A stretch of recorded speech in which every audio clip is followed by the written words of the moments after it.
할렐루야. 우리 찬양하면서 수예배 드리겠습니다. 높으신 그 이름을 찬양합니다.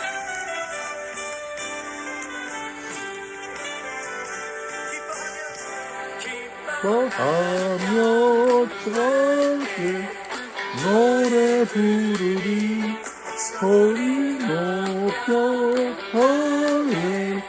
할렐루야 부르리 주님 앞에 나와 찬양 드리며 우리 주님과 함께 기뻐하리라. 기뻐하며 함께 노래 부르리 소리 지켜 할렐루야 부르리 주님 앞에 나와 찬양 드리며 우리 주님과 함께 기뻐하리라. 창조자 나의 구원자 가장 귀한 나의 예수님 찬양합니다. 나의 치료자 나의 선한 목자 되신 주 예수 나의 주 찬양하리. 기뻐하며 함께 노래 부르리 소리 높여 할렐루야 부르리 주님 앞에 나와 찬양 드리며 우리 주님과 함께 기뻐하리라. 나의 창조자 나의 구원자 가장 귀한 나의 예수님 찬양합니다. 나의 치료자 나의 선한 목자 되신 주 예수 나의 주 찬양하리. 나의 창조자 나의 구원자 가장 귀한 나의 예수님 찬양합니다. 나의 치료자 나의 선한 목자 되신 주 예수 나의 주 찬양하리.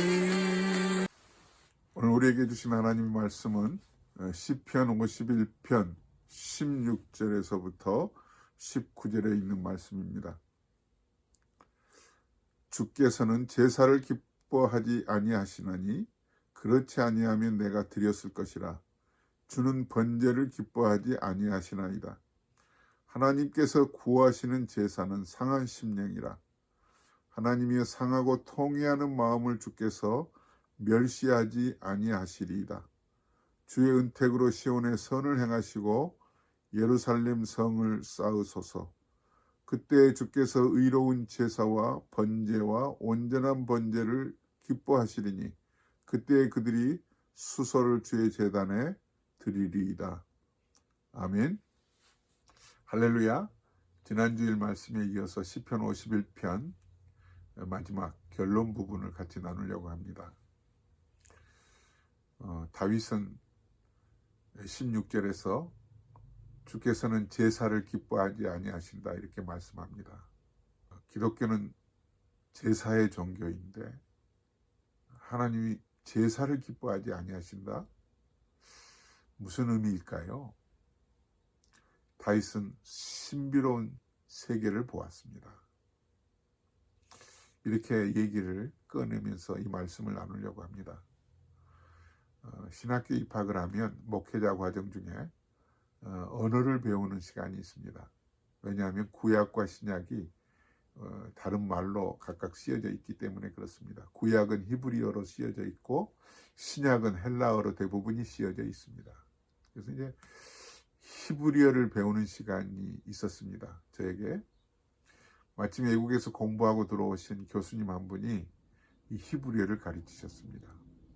언어는 대체적으로 매 시간마다 단어를 외우고 그리고 그 단어 시험을 봅니다. 이것을 쪽지 시험이라고 하죠. 수업 시작하기 바로 직전에 한 10분 동안 쪽지 시험을 봅니다. 그래서 지난 시간에 배웠던 단어들을 잘 숙지하고 있는가 확인하는 것입니다. 그런데 어느 날 교수님이 시험이 끝나고 나면서 쪽지 시험을 다 끝내고 나면서 한탄을 하셨습니다. 눈에 눈물이 글썽글썽 하시는 거 보았습니다. 그리고 이렇게 말씀하십니다. 목회자가 되려고 하는 사람이 이렇게 부끄러운 짓을 해서는 되겠느냐. 쪽팔리게 살지 말자는 것이었습니다. 어떻게 이런 행동을 할 수가 있느냐. 목회자가 되려고 하는 사람이 하나님 앞에 부끄럽고 자신에게 부끄럽지 않느냐. 이런 말씀을 하시면서 아마 그날 수업이 제대로 진행되지 않았던 것 같았습니다. 쪽팔리게 살지 말자. 너무 부끄러웠다는 이야기입니다. 오늘 다윗이 그렇습니다. 다윗은 지난날 자기의 과거를 되돌아보니까 너무나도 자기 인생이 하나님 앞에서 그리고 많은 사람들과 자신이 스스로가 쪽팔렸다는 거죠. 어떻게 신앙생활을 한다고 하면서 죄를 범하고. 그래서 시편 51편에서는 우리가 말씀을 그동안 나누었듯이 부분마다 나는 죄악 중에 출생했던 존재라고, 가슴만 눌러봐도 죄요, 움직이는 모든 행동이 다 죄였다고 하는 그런 말씀 아니었어요. 죄로 물들어진 존재이기에 내 죄를 맑게 씻으소서, 우슬초로 정결케 하소서, 이렇게 간절히 애원했던 거 아니겠습니까? 그리고 지난 시간 우리가 말씀을 나누었던 것처럼 하나님이여 내 안에 정한 마음을 창조하소서, 고쳐주소서가 아니었습니다. 이 마음이 문제였습니다. 마음이 죄의 원상이었기 때문에 그냥 잠시 만져서 고쳐가지고는 안 된다는 사실을 다윗이 알았습니다.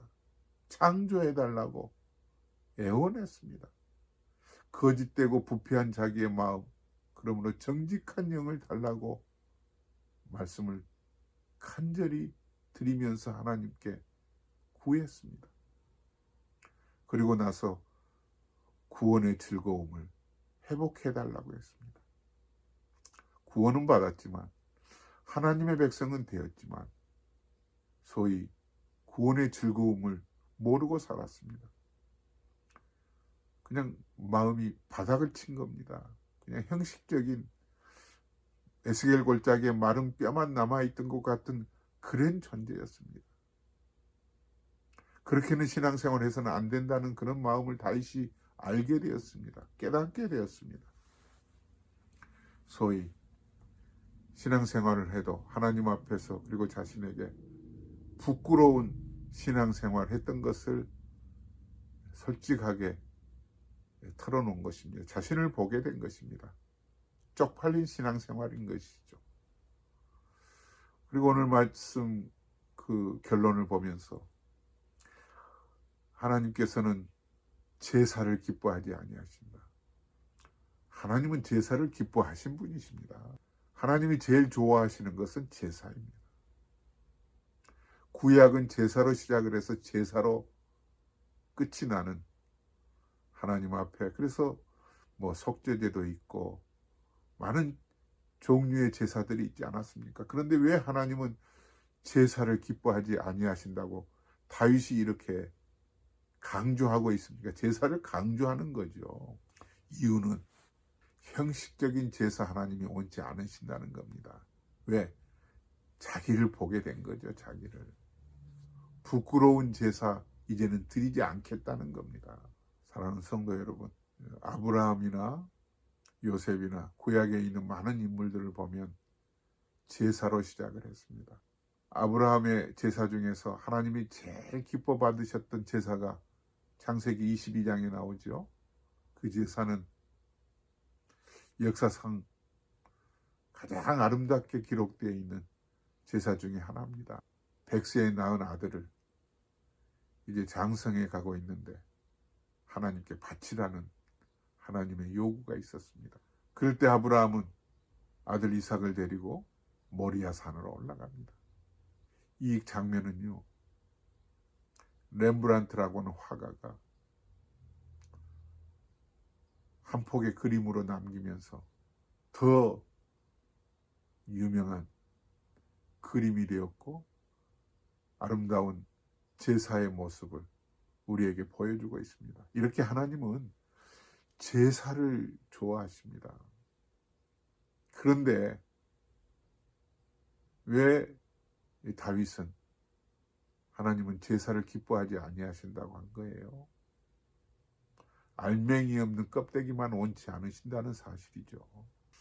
우리는 신앙생활하면서 그저 겉으로만 외적으로만 신앙생활 하려고 하는 것을 다윗 자신이 솔직하게 내가 이런 사람이었습니다 라는 것을 고백하는 것입니다. 그래서 오늘 16절에 중요한 말씀을 다윗을 통해서 하나님은 우리에게 또다시 제사는 예배잖아요. 예배. 부끄러운 예배 드리지 말자는 겁니다. 하나님이 기뻐하시는 것은 제사보다는 상한 심령이라고 오늘 말씀이 주고 있는 교훈입니다. 같이 한번 보시겠습니다. 17절에 있는 말씀입니다. 같이 보시죠. 하나님께서 구하시는 제사는 상한 심령이라 하나님이여 상하고 통이하는 마음을 주께서 멸시하지 아니하시리이다. 하나님께서 구하시는 제사는 상한 심령이라는 거예요. 제사보다는 상한 심령이라는 겁니다. 예수님께서도 말씀하시지 않았습니까? 하나님 앞에 예배하러 나아갈 때 드리는 예물의 양이나 크기보다 중요한 것은 마음속에 어떤 자세를 가지고 하나님에게 가지고 왔느냐. 혹시 다툼이나 어떤 그 불편한 마음을 가지고 예배하러 나와서 물질을 드리면 다시 돌아가서 화해하고 와서 드리는 것이 마땅하다고 말씀하지 않았습니까? 신앙의 단계가 있는데요. 구원의 즐거움을 회복하고 나니까 다윗이 마음속에 굉장히 영적인 아주 예민해진 거지. 영적인 민감함이라고 말할 수가 있겠죠. 그죠? 코비드 19을 통해서 기독교의 두 석학이 보는 관점에 따라서 통찰력에 따라서 많은 얘기가 회자되고 있습니다. 한 사람은 존 파이퍼라고 하는 목회자의 신학자이고 또 한 사람은 탐 라이트라고 하는 영국의 스코틀랜드에서 가르치고 계신 교수님의 이야기. 간단하게 얘기하자면 존 파이퍼 목사님은 이 코로나 바이러스가 우리에게 왜 이런 지경에 이르렀는가? 왜 하나님이 또 코로나 바이러스를 허락하셔서 이런 고통을 당하게 하시는가? 우리에게 회개케 하기 위함이다. 너무나도 자명한 말씀이죠. 회개케 하는 일은 틀린 말이 아니죠. 우리 자신들을 들여다보게 하는 것입니다. 탐 나이트라고 하는 스코틀랜드 교수님은 이렇게 또 말씀하십니다. why도 필요하지만 what to do next. 앞으로 하나님이 이 일을 통해서 우리에게 어떻게 살아가게 하시는가. 먼저는 한탄할 뿐만 아니라 우리의 뉘우침도 중요하지만 우리의 삶의 질, 신앙적인 삶의 질, 어디에 초점을 두고 어떤 가치를 가지고 어디에 초점을 두고 행해야 될 것인가? 저는 이 두 분의 이야기 관점, 두 분의 관점을 우리 크리스찬들이 다 수용하면, 받아들이면 좋겠다 싶습니다. 내 자신에 대해서 이 코로나 바이러스를 통해서 하나님이 우리에게 그동안에 어떻게 살아왔는가, 지난날 발자취를 보면서 너무나도 환경에 무심했다. 그리고 우리 자신들이 너무 무디어졌다. 영적으로 너무 예민하지 못했다는 거죠. 구원의 즐거움은 없는 채 그저 하나님은 예배를 좋아하시니까 알맹이 없는 껍데기만, 그러니까 쪽팔린 신앙생활, 부끄러운 신앙생활을 해왔던 것을 다시 회개케 하는 그것과 더불어서 앞으로는 넥스트 어떻게 살아가야 될 것인가, 상한 심령을 가지고 살아가야 된다는 이런 말씀으로 저는 받았습니다. 오늘 17절에 있는 말씀, 상한 심령이 무엇입니까? 그러면 예수님의 말씀을 보면은요, 마태복음 5장 3절에서 팔복 중에 첫 번째 복, 심령이 가난한 자는 복이 있나니 천국이 저희 것이며, 이 말씀과 바로 연결될 수가 있습니다. 그죠? 상한 심령, 늘 예민한 마음을 가지고, 그러니까 상한 심령과 심령이 가난한 것과는 일치되는 뜻인데요, 나는 내 힘으로는 아무것도 할 수 없습니다. 항복하는 자세예요. 하나님이 도와주시지 않으면 나는 어떤 것도 할 수가 없습니다. 오늘 하루의 시작도, 오늘 하루의 모든 일터에서 하는 일도 늘 나는 죄로 말미암아 죄된 생각, 죄악을 품고 살고 있고 죄의 싹이 아직도 남아있기 때문에 늘 주님을 의지하는 마음, 늘 주 안에서 하나님의 도움을, 하나님을 끈으로 붙들고 살지 않으면 안 되는, 하나님밖에 나의 도움자가 없다고 하는 그런 마음가짐이 상한 심령입니다. 상한 심령. 우리는 조금만 살아가는 가운데서도 뭔가 잘 되면 내가 잘해서 그렇게 생각할 때가 많은데, 오늘 다윗은 구원의 즐거움을 회복하면서 그렇구나, 이제 영적인 예민함을 가지고 부끄럽지 않게 살아가야 되겠구나, 상한 심령으로 살아가야 되겠구나. 이것을 요한복음에서는 하나님께서 어떤 예배자를 찾으시는가에 대해서 말씀을 이렇게 주고 계십니다. 요한복음 같이 보시면은요, 4장 23절 말씀에 아버지께 참되게 예배하는 자들은 영과 진리로 예배할 때가 오나니 곧 이때라. 아버지께서는 자기에게 이렇게 예배하는 자들을 찾으시느니라. 그리고 사도 바울은 한 걸음 더 나아가서 로마서 12장 1절 2절에 우리의 영적 예배는 산 제사로 드리는 것이라고 말씀하지요. 제가 읽어보겠습니다. 그러므로 형제들아, 내가 하나님의 모든 자비하심으로 너희를 권하노니 너희 몸을 하나님이 기뻐하시는 거룩한 산 제물로 드리라. 이는 너희가 드릴 영적 예배니라. 아브라함에게는 자기 아들 이삭을 산 제물로 바치는 것 하나님이 요구하셨고, 그 마음을 하나님이 기쁘게 받아주셨어요. 기쁘게. 그런데 사도 바울은 우리의 자신을 산 제물로 드리라는 겁니다. 아들도 아니고요, 내 자신을.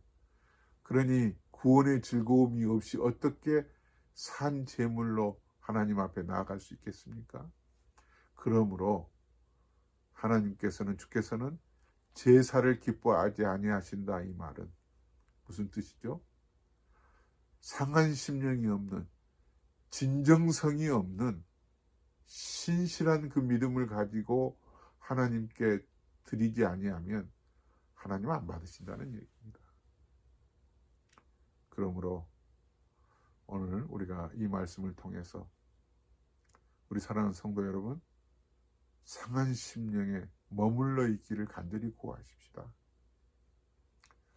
상한 심령, 심령이 가난한 그 마음을 갖기 위해서 늘 우리가 해야 될 일은 하나님 앞에서 고개 숙이면서 늘 예수님 하셨던 것처럼 이른 새벽 미명에 하나님께 나아가 간절히 구했던 그런 아름다운 예배자의 모습, 늘 사도 바울처럼 나는 죄인 중에 괴수입니다. 나는 죄인 중에 괴수입니다. 이런 영적인 예민함, 이게 주께서는 제사를 기뻐하지 아니하신다. 이 말 속에 정말 하나님이 제사를 기뻐하시는데 이양 제사를 하나님이 기뻐하시는 제사로 드리려면 허영심이나 탐욕이나 구원의 즐거움 없이 빈 껍데기로 드리지 말자는 겁니다. 상한 심령으로 아버지 하나님, 상한 심령을 가진 사람은요, 애통하는 마음을 가지고 있지 않냐면 안 됩니다.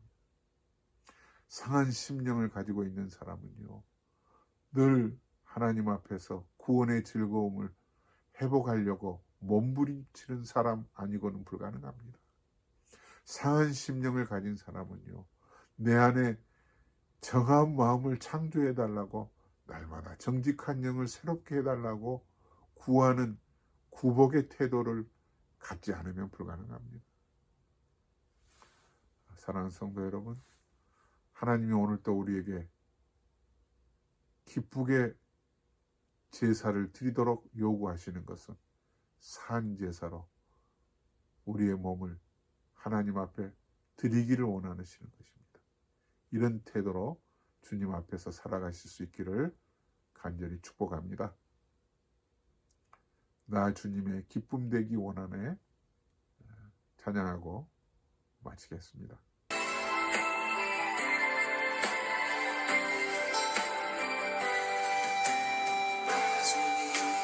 기쁨 되기 원하네. 내 마음을 새롭게 하소서. 새 부대가 되게 하여 주사. 주님의 빛 비추게 하소서. 내가 원하는 한 가지, 주님의 기쁨이 되는 것. 내가 원하는 한 가지, 주님의 기쁨이 되는 것. 선임의 마음 드립니다. 나의 모든 것 받으소서. 나의 마음 굳게 씻어주사. 주의 길로 행하게 하소서. 내가 원하는 한 가지, 주님의 기쁨이 되는 것. 내가 원하는 한 가지, 주님의 기쁨이 되는 것.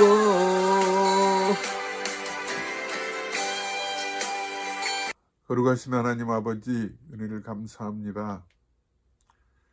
주께서 기뻐하시는 제사 드리기를 원하는 마음이 있습니다. 어떻게 드리는 제사를 기뻐하시는지 우리는 겉으로만, 알맹이 없는 껍데기만 그동안에 하나님 앞에 드린 적이 참 많았습니다. 불쌍히 여겨 주옵시고 용서하여 주옵소서. 구원의 즐거움을 모르는 채 늘 껍데기로만 하나님 앞에 드리면서도 굉장히 내 마음이 예배했으니 됐다 이렇게 생각한 적이 많았었습니다. 예배에 대한 예민함이 없었습니다. 구원의 즐거움을 회복하고다 보니 다윗은 하나님이 원하시는 것은 상한 심령이라는 말씀으로 그는 영적인 회복을 얻게 되었습니다. 저희들에게도 이런 자리까지 나아갈 수 있도록 큰 은혜를 베풀어 주시옵소서. 늘 예민하게 영적으로 민감한 사고를 해가면서 살아갈 수 있도록 저희들을 다져주시고 다듬어 주시고 눈을 열어서 보게 하시고 말씀으로 우리의 마음을 늘 다스릴 수 있게 해 주시옵소서. 이제 얼마 남지 않은 리오프닝이 있을 것 같은데 지난 살아온 발자취보다는 우리의 삶의 질이 훨씬 달라질 수 있도록 이런 잠시 멈추어 있는 시간 동안에 우리 자신들이 조금 고치지는 것이 아니라 완전히 하나님의 손에 의해서 창조된 모습으로 하나님 앞에 다시 돌아오게 인도하여 주시옵소서. 오늘도 주신 말씀을 기억하면서 한 분 한 분 우리를 사랑하는 락포드 한인 장로교 성도님들 주님 감싸 주시옵소서. 정한 마음을 창조하여 주시옵소서. 구원의 즐거움을 회복시켜 주시옵소서. 회복시켜 주시옵소서. 참된 제사를 참된 예배자를 하나님이 찾으시는데 모든 우리 성도들이 참된 예배자로 서게 하여 주시옵소서. 우리의 몸을 하나님이 기뻐하시는 산 제물로 드리는 모두가 되게 하여 주시옵소서. 하나님의 기쁨이 되는 저희들 되게 해 주시옵소서. 부끄럽지 않는 삶을 영적으로 살아 드리는 성도들로 한 분 한 분 보석처럼 귀한 존재가 되게 하여 주시옵소서. 우리 구주 예수님의 이름으로 기도드립니다. 아멘. 할렐루야. 주일날 또 다시 뵙겠습니다. 주일날 또 다시 뵙겠습니다. 샬롬.